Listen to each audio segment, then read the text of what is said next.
Hi, welcome everyone to what used to be the Cleft Palate Craniofacial Journal podcast, but now it's the Cleft Palate Craniofacial Journal interviews because I'm really happy to be able to have this both as an audio podcast and on video. So this is my second video. I'm very excited to present this paper. I am Pat Chibbaro. I'm the podcast interview editor for the Cleft Palate Craniofacial Journal.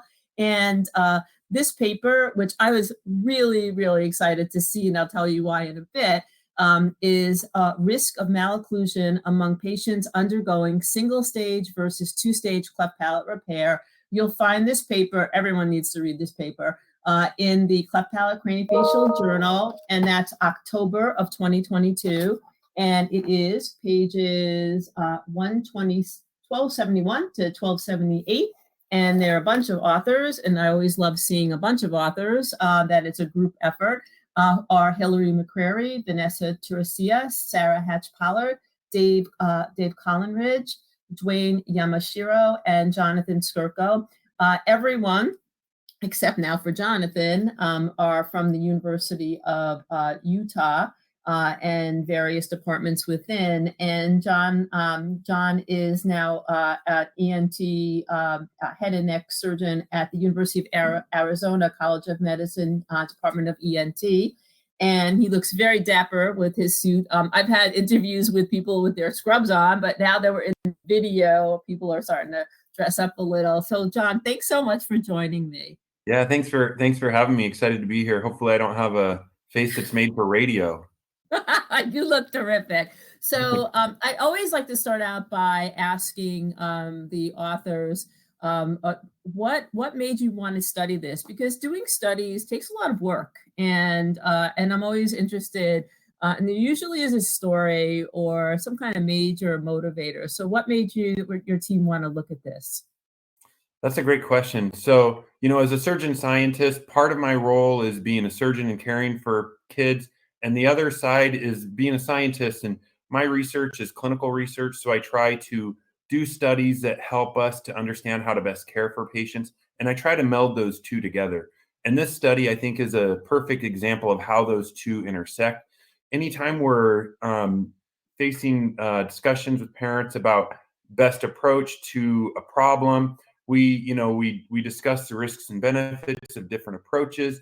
And cleft palate repair is definitely a procedure that's very stressful for parents. They often have lots of questions. When kids have had a cleft lip repair, it's a little easier for them to go through it because it's their second procedure, but still is a major undertaking to go through that.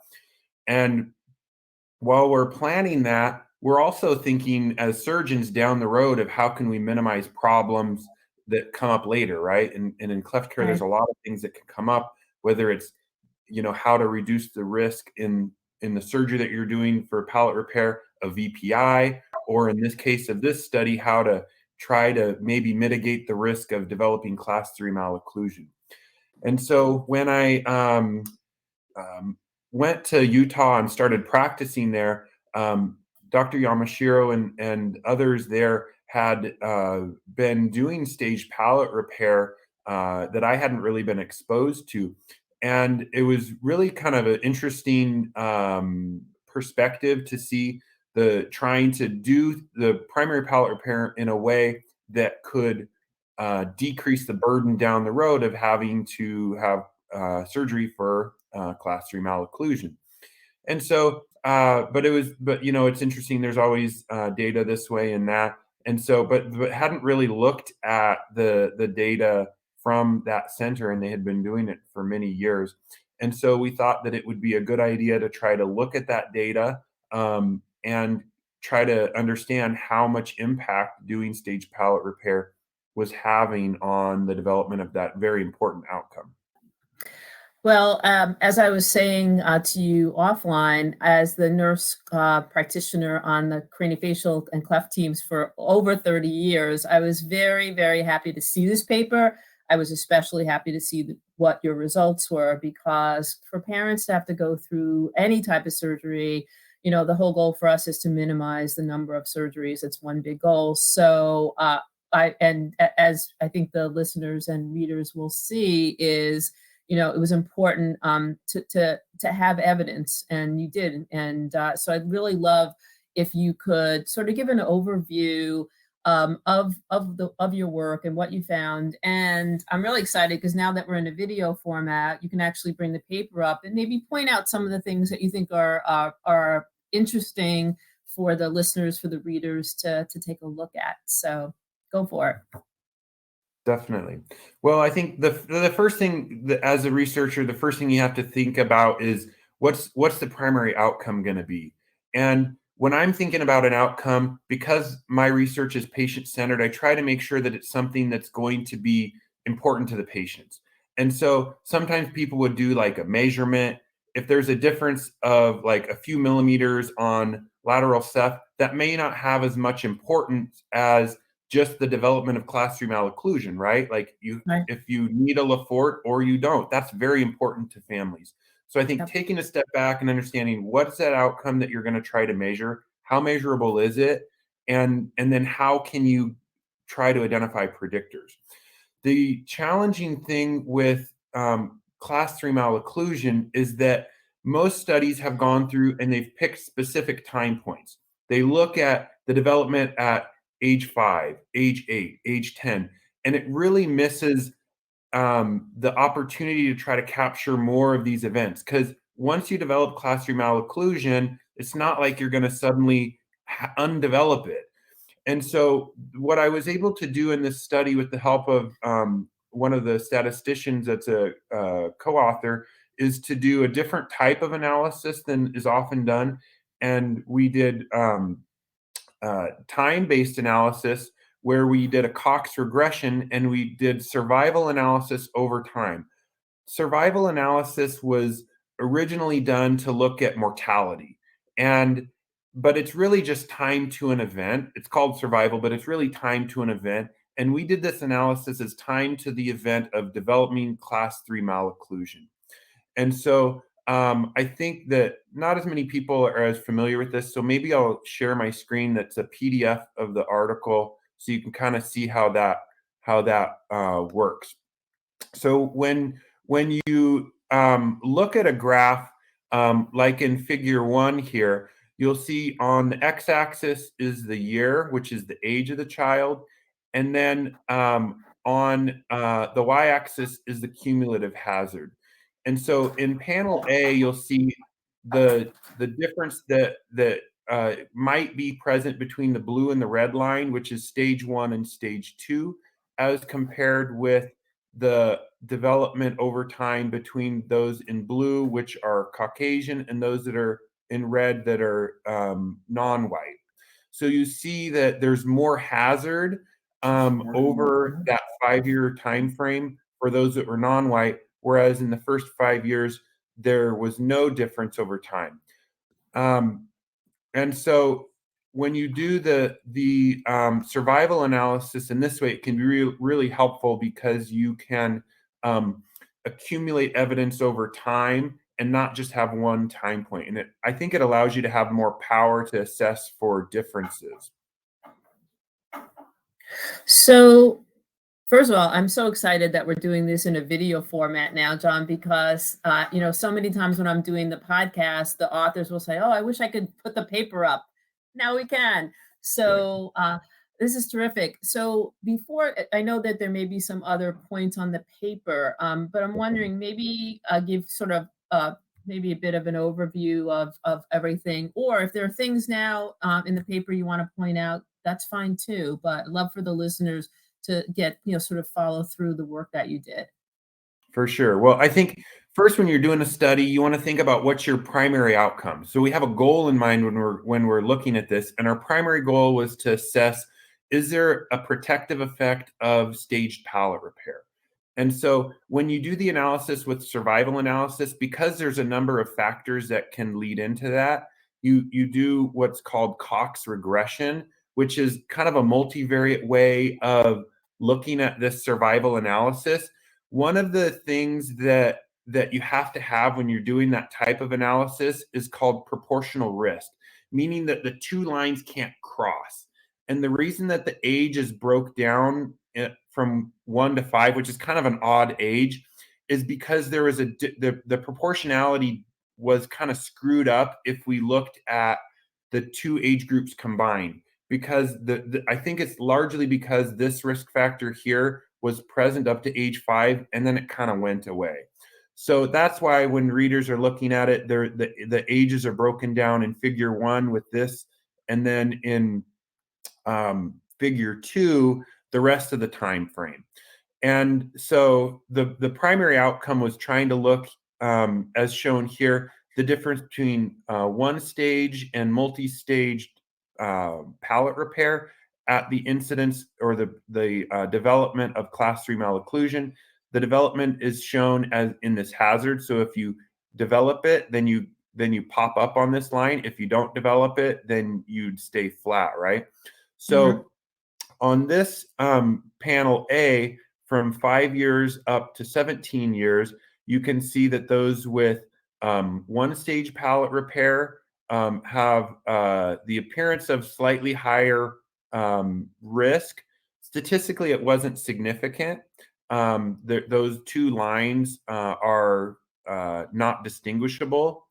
And whereas over on panel B, you can see that this analysis really showed a clear difference between different VO classifications.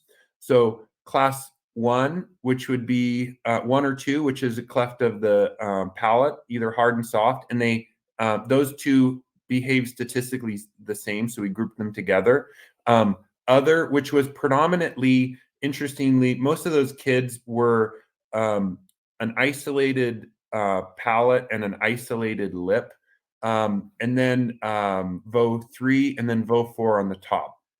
So you can see that there's a difference across VO classification with the development of class 3 malocclusion. So this analysis is able to detect a difference in the risk of developing that by different groups, but it didn't show a protective effect of stage palate repair. So when you did this, this study, and you really identified the disparities with the kids who were the non-white kids, what was the result of that for your team? When you saw those numbers and you actually had that data, because I think we think a lot about equity of care and are we meeting the needs of all of our patients? So just wondering, what was it something that you expected? And what are your thoughts on how, what can we do about that as teams around the country? Great question. So I think that when we're thinking about outcomes, you want to look not only at the statistical significance, but what is the clinical implication of that? Right. And so you might, if you have a huge study, you might identify that something with a very small point estimate difference, like say a hazard ratio of like 1.1 was statistically significant. That may or may not be that clinically relevant, right? But when you look at the hazard ratio here in table 2, can you still see my screen? Yes. You can see that between up to age 5, there was a twofold hazard ratio or twofold risk of developing class 3 malocclusion. I'm not exactly sure what to make of it, and I think that hopefully some others out there will take this and try to understand if there's some type of risk that those that are non-Caucasian might have with developing early class 3 malocclusion. The challenging thing is that in Utah, where our population came from, there's not a lot of diversity, and so there's not a huge power to detect differences between different types of non-Caucasian populations. And so I think future studies trying to understand what this might mean would be very important. And then the other interesting thing that I still don't fully understand is why that risk was present in the less than 5-year age, but it didn't exist beyond that. So once kids are above 5 years old, there wasn't any difference across racial groups. And so you're still trying to figure out Are you studying that now? Or there, that's a question I always have for the author is with the work that you've done and now you've left Utah.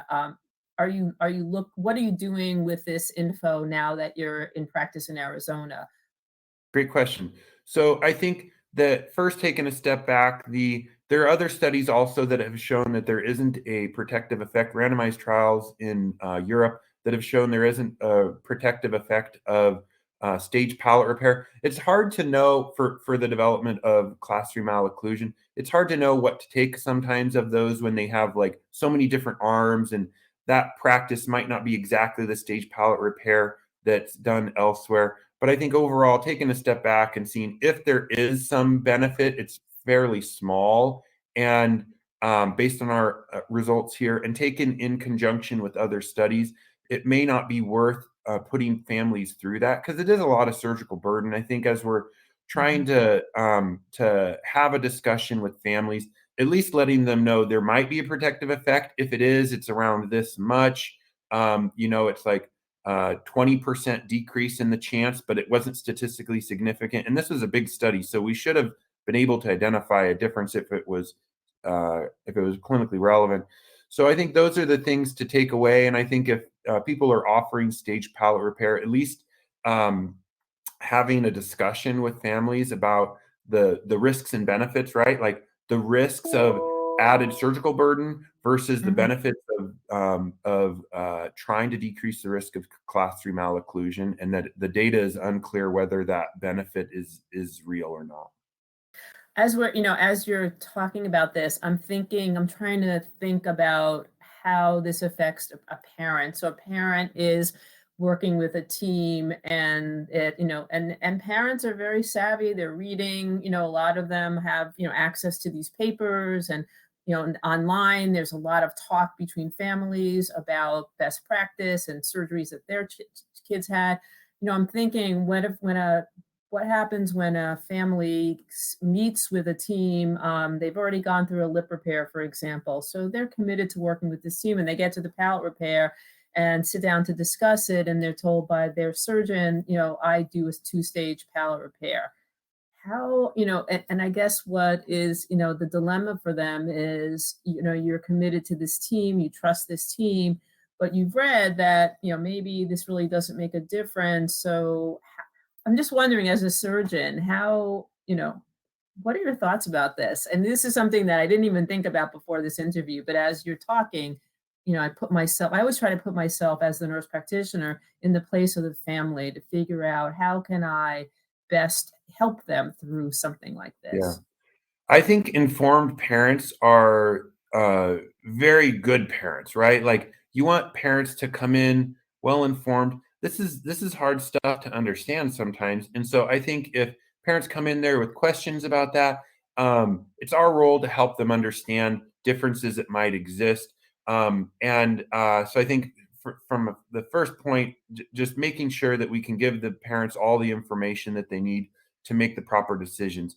And then if as we're managing patients, the parents have additional questions about the next steps, trying to make sure that we give our parents all the information that they need to feel comfortable with decisions.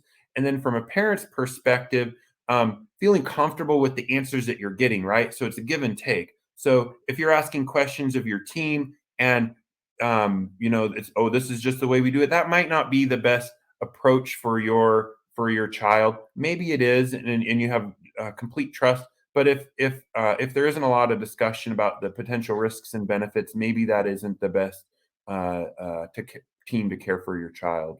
And it's always hard transitioning to different providers and things like that. So I think when you first sit down with your surgeons or in your team, having a discussion of what the timelines and all that looks like is important. And most surgeons, I think, go through that so they can see, okay, this is the first part, and then these are the next steps, what we'll monitor at different times.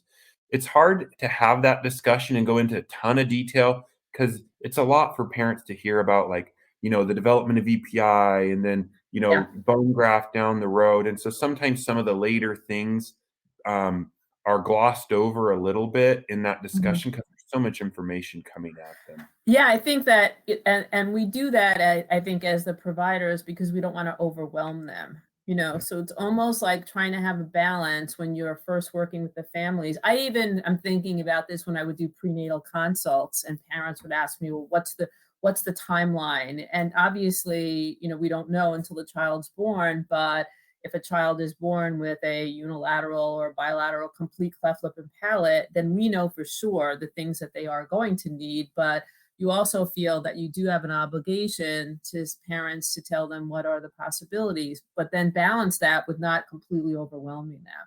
So yeah, I mean, we have a challenge, and that's why it definitely takes a team, right?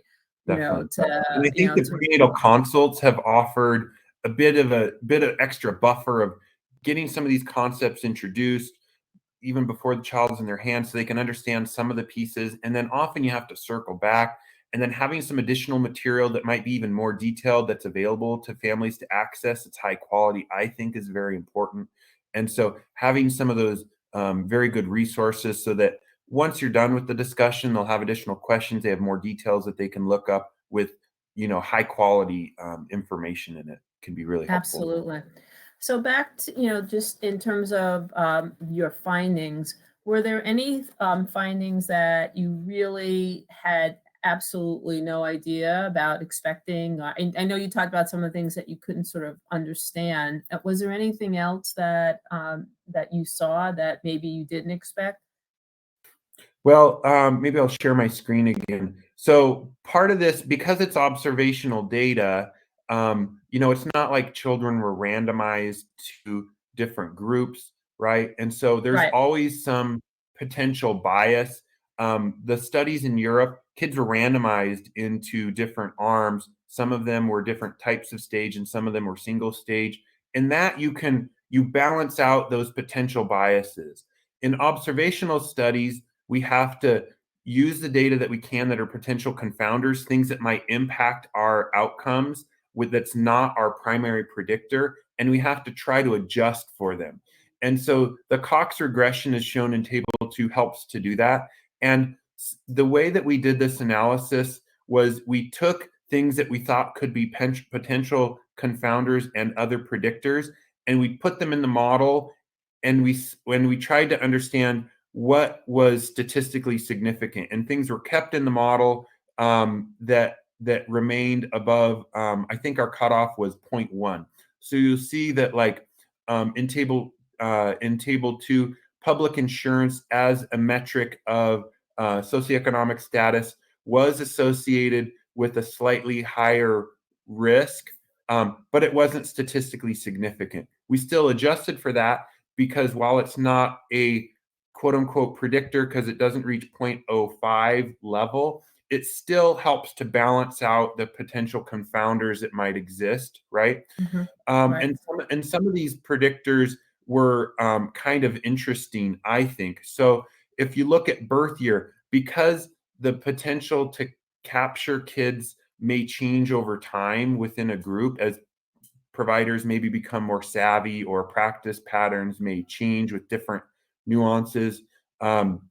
We looked at the birth year as a potential. And interestingly, with progressive years, the risk slightly went up, interestingly. Still don't fully understand that, and follow-up studies would be prudent to help understand what might be going on there. The other thing that I think is really interesting is the difference in by VO classification.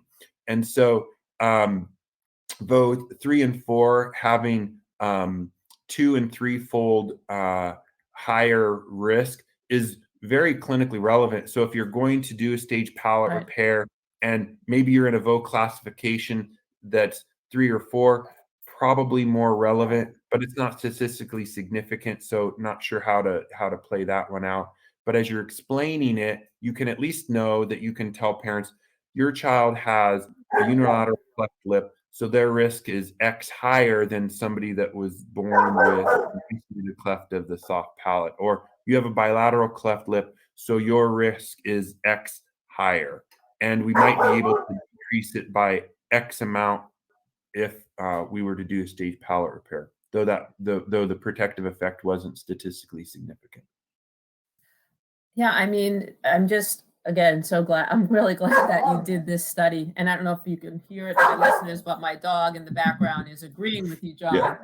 So I just wanted to ask you, in terms of follow-up studies, what are you looking at doing? Well, so now in Arizona, I don't do stage palate repair here, just because of the added burden on families going through multiple multiple surgeries, as well as the difficulty with getting that the appliance. Dr. Yamashiro is excellent at making those appliances, and it's just not really available where I am now. So I don't do stage palate repair, so I wouldn't really personally do any follow-up studies. I think that continuing to do prospective work to understand, to try to minimize any biases, measure confounders that we weren't able to measure retrospectively, right? Mhm. So you can assess other things in a prospective way. You can capture things that you wouldn't when you're looking back in the charts. So doing that would be very important as some of the next steps.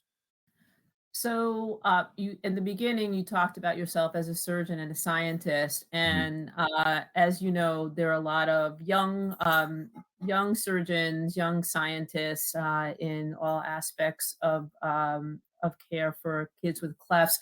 What advice might you have? Because you've done, some important work. If they're thinking about, embarking on a study like this, and obviously you talked about the value of doing prospective work, which is sort of that's the gold bullion. Do it prospectively. But wonder what your thoughts are for anyone who might be watching or listening that is looking. The residents is, I know the residents are always looking for things to study, papers to publish, important work for them to do. What advice do you have for them?